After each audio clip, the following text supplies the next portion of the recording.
তাহলে আসছে আবার থ্রি ইডিয়টস। এদিকে কিক টু সিনেমা নিয়ে কি হিন্টস দিল সালমান খান? প্রথমে আসা যাক থ্রি ইডিয়টস পার্ট 2 এর কাছে। 2009 সালে মুক্তি পায় থ্রি ইডিয়টস। রাজকুমার হিরানির পরিচালনায় এই সিনেমা এতটাই জনপ্রিয়তা পায় যে এই সিনেমার প্রতিটি ক্যারেক্টার সবার মনের মাঝে আলাদা জায়গা করে নেয়। রাজু, ফারহান, র্যাঞ্চো আজও মানুষের কৌতূহলের কেন্দ্রবিন্দু হয়ে আছে। এই সিনেমার মেইন থিম ছিল গতানুগতিক প্রথা ভেঙে নিজের মন মর্জিকে প্রাধান্য দেয়া। যেমন ধরেন ইঞ্জিনিয়ারিং ছেড়ে ফটোগ্রাফি করা বা মন মতো নিজেকে প্রেজেন্ট করে নিজের মনের মতো জব করা। আর এই থিম দর্শকের এতটাই ভালো লেগেছে যে মুক্তির 17 বছর পরও মানুষ এই সিনেমা ভুলতে পারেনি।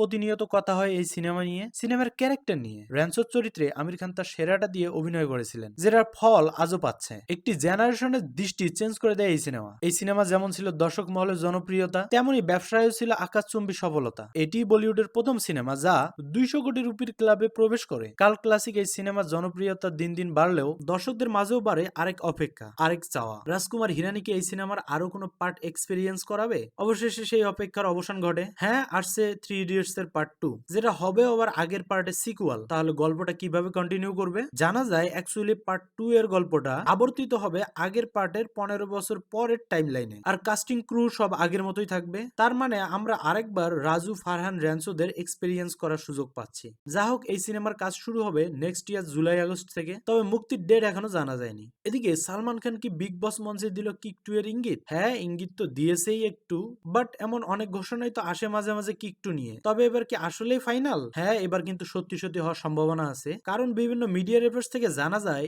মার্কো খ্যাত নায়ক উন্নি মুকুন্দান থাকবে কিক 2 এর ভিলেন হিসেবে। আর এটা যদি সত্যি হয় তাহলে কিন্তু একটা ভালো অ্যাকশন মুভি পেতে যাচ্ছে বলিউড। তবে সালমান খান এখন বিজি তার upcoming cinema battle of Galwan নিয়ে। ইতিমধ্যে এই সিনেমার শুটিং শেষ হয়ে গেছে এবং আগামী ঈদ উল ফিতরে মুক্তি দেওয়ার জন্য তোড়জোড় কাজ চলছে। সম্ভবত ব্যাটল অফ গালোয়ানের পর শুরু হবে কিক 2 এর কাজ। এদিকে বর্ডার 2 এর আহান শেট্টির ফার্স্ট লুক প্রকাশ পেয়েছে, কিন্তু এই পোস্টার নিয়ে বিভিন্ন জন দিছে তাদের বিভিন্ন মতামত। অনেকের মতে বলিউড আবার তাহলে সিনেমার মাধ্যমে পাকিস্তানকে হারানোর প্ল্যান করতেছে। বাট এই সিনেমা কি আসলে আগের মতোই সেই গতানুগতিক কোনো সিনেমা হবে, যেখানে শুধু পাকিস্তানকে অ্যান্টাগনিস্ট হিসেবে দেখানো হয়, নাকি থাকবে কিছু ভিন্নতা?